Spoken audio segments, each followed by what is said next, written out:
സൗന്ദര്യം വഴിഞ്ഞൊഴുകുന്ന അമ്മപെങ്ങന്മാരെ, എന്റെ ആരാധകരെ, ഞാൻ പാടുന്നതിനിടയ്ക്ക് പൊന്നാട, ജണ്ട്, റീത്ത്, ഹാരം, നോട്ടുമാല, നാരങ്ങ എന്നിവയൊക്കെ നൽകി എന്നെ സ്നേഹം കൊണ്ട് വീർപ്പൂട്ടിക്കരുതേ എന്ന് ഞാൻ അപേക്ഷിക്കുകയാണ്. രാത്രികൾ പകലുകളാക്കി, പകലുകൾ ഗാത്രികളാക്കി, ഏകാന്തതയുടെ നിശബ്ദതയിൽ നിന്നും പെറുക്കിയെടുത്ത ഈ ഗാനത്തിന് പണ്ടെങ്ങോ കേട്ടുമറന്ന ഏതെങ്കിലും ഒരു പാട്ടുമായി സാമ്യം തോന്നിയാൽ അത് കേവലം യാദൃച്ഛികം മാത്രമാണ്. ഞാൻ തുടങ്ങട്ടെ. മലയാള സിനിമയിലെ മഹാത്ഭുതമായ ജഗതി ശ്രീകുമാറിൻ്റെ ഉത്സവമേളം എന്ന സിനിമയിലെ അദ്ദേഹത്തിൻ്റെ കഥാപാത്രത്തിൻ്റെ സംഭാഷണങ്ങളാണ് നിങ്ങൾ കേട്ടത്. ഇന്നത്തെ പോഡ്കാസ്റ്റ് ഒരു സാങ്കല്പിക കഥാപാത്രത്തെ സൃഷ്ടിച്ചുകൊണ്ടാണ് ചെയ്യുന്നത്. ജഗതി ശ്രീകുമാർ എന്ന അതുല്യ നടൻ അഭിനയിച്ച സിനിമകളിലെ അദ്ദേഹത്തിൻ്റെ തന്നെ ശബ്ദത്തിൽ പാടിയ കവിതകളും പാട്ടുകളും ഉൾപ്പെടുത്തി ഈ ലക്കം അദ്ദേഹത്തിൻ്റെ ചില കഥാപാത്രങ്ങളെ അദ്ദേഹത്തിൻ്റെ ശബ്ദത്തിലൂടെ തന്നെ ഓർക്കുകയാണ്. അദ്ദേഹത്തെ കവിയായും സംഗീതജ്ഞനായും അവതരിപ്പിച്ച അനേകം കഥാപാത്രങ്ങളിൽ നിന്ന് ചിലതു മാത്രം ഇവിടെ വീണ്ടും ഓർമ്മിപ്പിക്കാൻ ഉദ്ദേശിക്കുന്നു. ഉത്സവമേളത്തിലെ പ്രശസ്തമായ ആ കഥാപ്രസംഗ ഗാനത്തിലേക്ക് നമുക്കൊന്ന് പോയി നോക്കാം.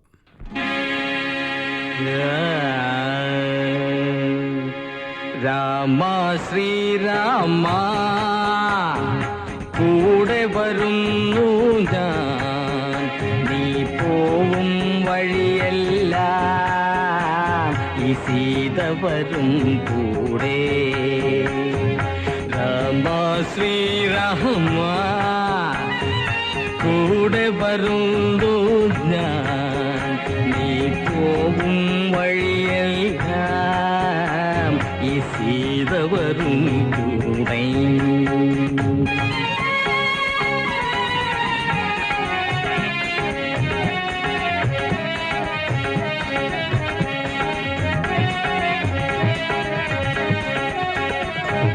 കുളിരുള്ള പൂമ്പുഴയിൽ കുളിക്കാലോ,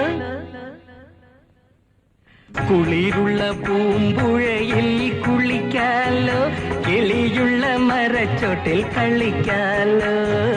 കുളിരുള്ള പൂമ്പുഴയിൽ കുളിക്കാലോ, കിളിയുള്ള മരച്ചോട്ടിൽ കളിക്കാലോ.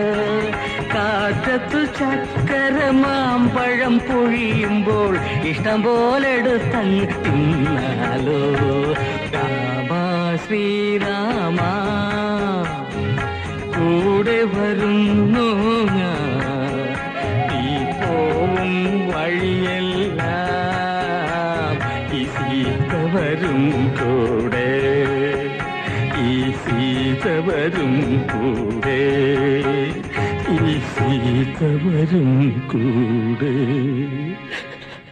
വളരെ റൊമാൻറ്റിക്കായി പാടുകയും സ്ത്രീകളെ നോക്കി കണ്ണിറുക്കി കാണിക്കുകയും ചെയ്യുന്ന ആ രംഗം മറക്കാൻ പറ്റില്ല. തുടക്കത്തിൽ അദ്ദേഹത്തിൻ്റെ കഥാപാത്രം നമ്മളെ ഓർമ്മിപ്പിക്കുന്നുണ്ട്, ഞാൻ പൊന്നപ്പനല്ല, കാതികൻ മനോജ് കുമാർ ആണെന്ന്. Radio fame, TV fame. അദ്ദേഹത്തിൻ്റെ മറ്റൊരു പ്രശസ്തമായ ഗാനമാണ് പാൽക്കാരി പെണ്ണെ എന്ന് തുടങ്ങുന്ന ഈ ഗാനം. എന്റെ പുതിയ ഗാനം കേട്ടോ. പാൽക്കാരി പെണ്ണെ പാലൊന്നു തായോ, പാലത്തിൽ കൂടെ പാഞ്ഞൊന്നു വായോ, പച്ചേട്ടൻ പാടിയ പാട്ടു നീ കേട്ടോ, പാവാട ഇട്ടോണ്ട് ഓടല്ലേ കേട്ടോ. എങ്ങനെയുണ്ട് എന്റെ പാപ്പാ പ്രാസം? ഓ, നിങ്ങൾ ഇത്രയും കഴിവുള്ളതാണെന്ന് ഞാൻ വിചാരിച്ചില്ല. മണ്ണിൻ്റെ മണമുള്ള പാട്ടുകൾ മാത്രമേ അദ്ദേഹം എഴുതാറുള്ളൂവെന്നും അദ്ദേഹം തന്നെ പറയുന്നുണ്ട്. ഈ പാട്ട് പിന്നീട് റീമിക്സ് ചെയ്ത് പുതിയ തലമുറ പുതിയ രൂപത്തിലേക്കാക്കി. മണ്ണിന്റെ മണമുള്ള കവിതകളാണ് എന്റേത്.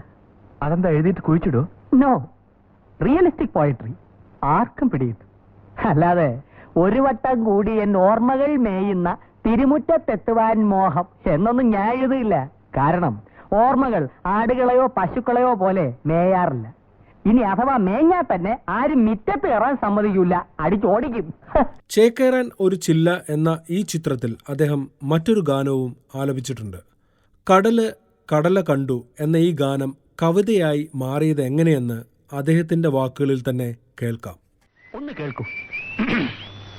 കടലു കട കണ്ടു, കട കടലു കണ്ടു, കടലു കടയിലെ കടല കണ്ടു, കടല കണ്ടു കടല് കൊതി കൊണ്ടു, കടം കേട്ടു ആ കടലയെ, കടമില്ല പോടാ എന്നു കട ചൊല്ലി. കടലു കലികൊണ്ട് കടയിലെ കടല തട്ടിത്തെറിപ്പിച്ചു, കടയും കടലുമായി കടിപിടിച്ചു. കട കടപടോ പടപടോ ഒന്ന് പൊടിഞ്ഞുടഞ്ഞു. കടല് കറുമുറേ കറുമുറേ കടലതെന്നു. കടപടോ കറുമുറേ കടപടോ കറുമുറേ കറുമുറേ കടപടോ പടപടോ കറുമുറേ റേ. എങ്ങനുണ്ട്? അദ്ദേഹം മലയാള ഭാഷയുടെ തലവര മാറ്റുമെന്നും പറയുന്നുണ്ട്. കിന്നാരം എന്ന ചിത്രത്തിൽ അദ്ദേഹം സംഗീത സംവിധായകൻ വർമ്മയാണ്.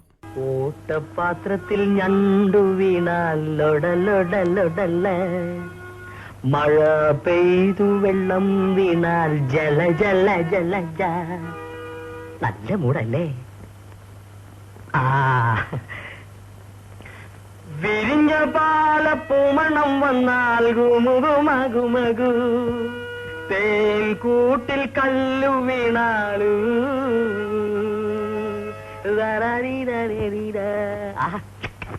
അതേ ചിത്രത്തിലാണ് പിസ്ത എന്ന ഗാനം ആദ്യമായി ശ്രീ ജഗദീഷ് ശ്രീകുമാർ എഴുതി അദ്ദേഹം തന്നെ പാടിയത്.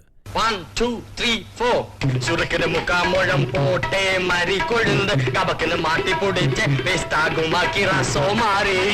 1 2 3 4 പിസ്താകുമാക്കി റസോ മാറി ജമാക്കി റായ.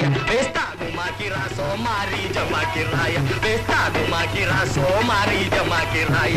പിസ്താകുമാക്കി റസോ മാറി ജമാക്കി റായ.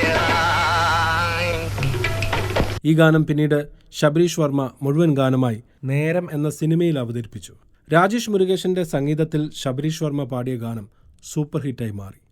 ഇന്ത്യൻ പ്രീമിയർ ലീഗിന്റെ പ്രൊമോഷണൽ സോങ്ങായി അത് മാറുകയും ചെയ്തു.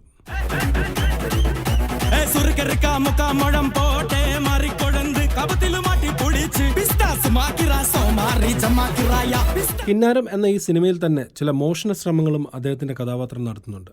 അനുരാഗമേ അനുരാഗമേ എന്നുള്ള പഴയ പ്രശസ്തമായ ഗാനവും കബി കബി എന്ന ഹിന്ദി ഗാനവുമൊക്കെ അദ്ദേഹം രൂപം മാറ്റി അവതരിപ്പിക്കുവാൻ ശ്രമിക്കുന്നുണ്ട്.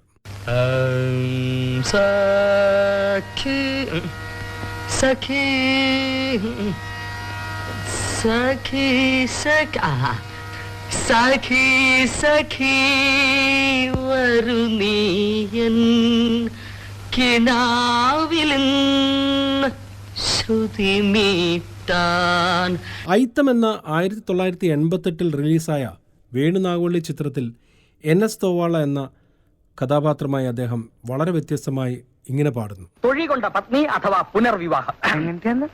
ഒരിടത്തൊരിടത്തൊരിടത്തൊരു പതി പത്നിയെ തൊഴിച്ചു, സ്വന്തം ഭാര്യയെ തൊഴിച്ചു.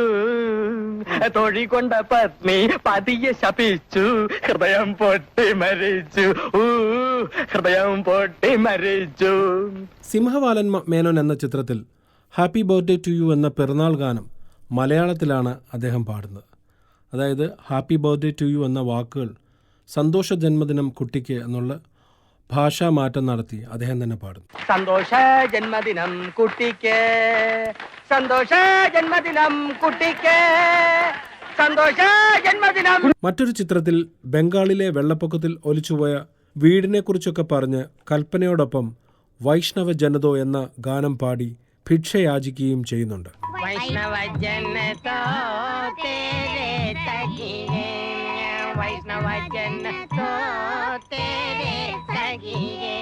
കാഴ്ചയ്ക്കപ്പുറം എന്ന ചിത്രത്തിൽ കവിതയാണ് പാടുന്നത്. കവിതയുടെ പേര് കവിതയേക്കാൾ മനോഹരമാണ്. ഒരു കൊച്ചു വിലങ്ങും കുറെ വളപ്പൊട്ടുകളും എന്ന കവിതാ സമാഹാരത്തിൽ നിന്നും എന്റെ പ്രതിയെ തേടി എന്നൊരു കവിത. തള്ള പറഞ്ഞു ഇതാണു നിന്റെ അച്ഛൻ, ജ്യേഷ്ഠൻ പറഞ്ഞു ഇതാണു നിന്റെ അച്ഛൻ, ചേച്ചി പറഞ്ഞു ഇതാണു നിന്റെ അച്ഛൻ, അച്ഛൻ പറഞ്ഞു നീയാണൻ മകൻ. ആഹാ, പ്രായം പ്രാഗിയ മുത്തച്ഛൻ ചൊല്ലി നിന്റെ അച്ഛൻ എൻ മകനല്ലൻ മകനെ.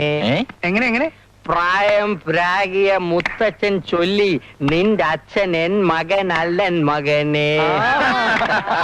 Thank you. സന്താന ഗോപാലം എന്ന സിനിമയിൽ പോലീസ് വേഷം അണിഞ്ഞ സംഗീത സംവിധായകനെ അവതരിപ്പിക്കുന്നു.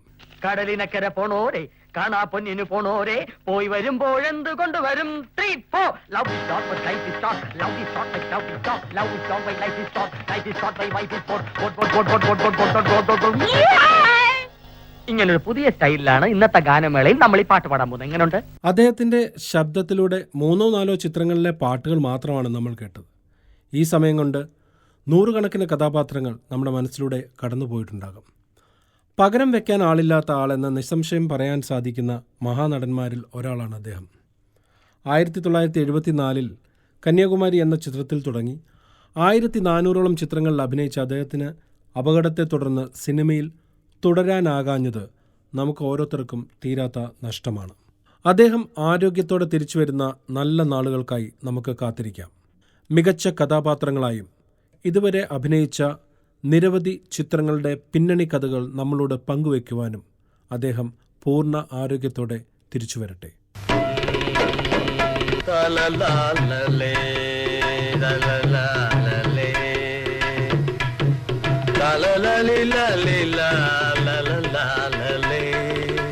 സിനിമ ഓർക്കുന്ന കാലം മുതൽ നമ്മളുടെ എല്ലാവരുടെയും മനസ്സിൽ പ്രതിഷ്ഠിക്കപ്പെട്ട ഒരാളാണ് ജഗതി ശ്രീകുമാർ. നൂറുകണക്കിന് സിനിമകളിൽ നമ്മളെ രസിപ്പിക്കുകയും ചിന്തിപ്പിക്കുകയും ചെയ്ത ജഗതി ശ്രീകുമാർ എന്ന വലിയ നടൻ്റെ ഒരു ആരാധകൻ്റെ ചെറിയൊരു സമർപ്പണം മാത്രമാണിത്. ഇതെല്ലാവർക്കും ഇഷ്ടപ്പെട്ടെന്ന് കരുതട്ടെ. നന്ദി. വീണ്ടും പുതിയൊരു വിഷയമായി വരുന്നതുവരെ നമസ്കാരം.